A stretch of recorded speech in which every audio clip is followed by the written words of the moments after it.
or you have a message that tells you what your email is. And the reason that email is important is not because you're going to switch to using it, but because it's going to let you log in to access Microsoft Office. Right? And so I know that this is kind of separating the email that you have now with this new email address that gives you, it opens the door to Office 365 is what it's going to do. Another common question is, how long will you be able to use Microsoft Office? It is, once you become a student, you get it, right? And you guys have been students for at least these 8 weeks. But then it also gives it, the school gives you access for two consecutive regular semesters.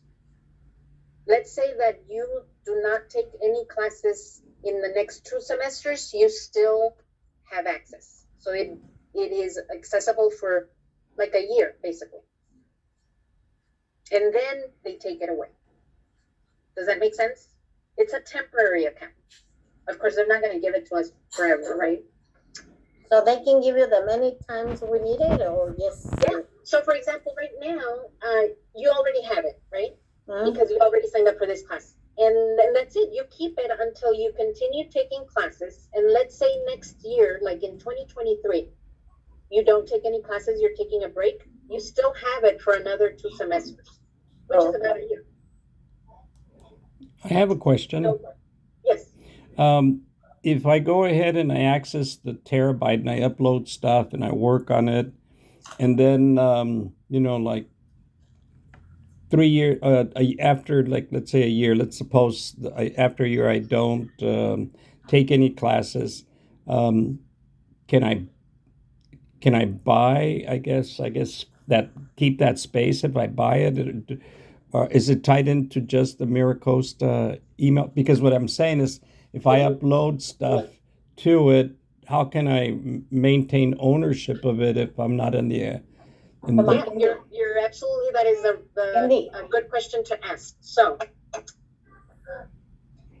here in the website, it says, to avoid data loss, please relocate or back up your MiraCosta 365 prior to your services being revoked. So yeah, there would have to be a process where you take the files that are on one cloud and move them to another cloud. I mean, there's ways to back it up. You can back up from the cloud to your device, and then from your device to another cloud. You know what I'm you know what I'm thinking, Maricela? They might even offer you, like, hey, because they don't want to lose you, like a post student, like, so you don't have to download and upload and back up and just. That's a good question, and I don't know the answer, because I know that you probably, let's say that your email address is mramirez@miracosta.edu. If I'm not a student anymore, I don't keep that email address, I don't think, right? I can't keep that email, so they would somehow have to change your account, and I don't know how. So to answer your question, I personally do not know, and this page doesn't answer that question either. Like, is there an easy way to move your files? Because that's a lot of space that they're giving you, a terabyte. It is a lot. I like doing videos and I like doing stuff, and I'm having to pay for, like a couple of dollars a month just to be able to have space to upload on my Gmail accounts, and I haven't really used the I have the 365 from on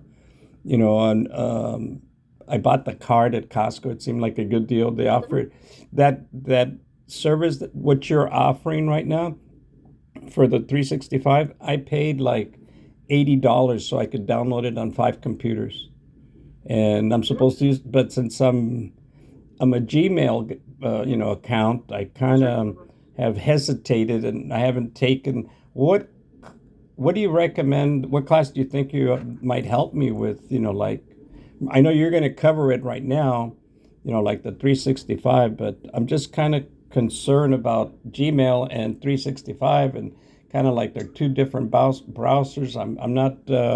I figure they're kind of like the same, but on parallel platforms.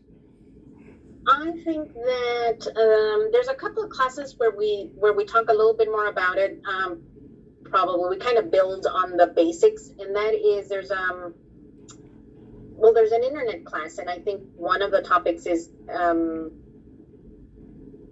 using the cloud.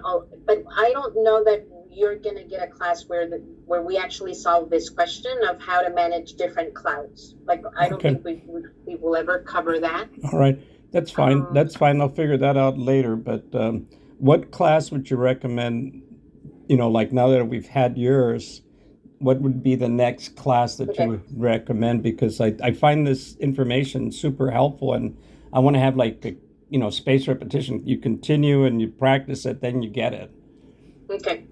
So hold that thought so that I can finish the Office 365 Okay. because I do want to say that one of the things I do want to cover is besides Office 365 is access to Surf. Okay.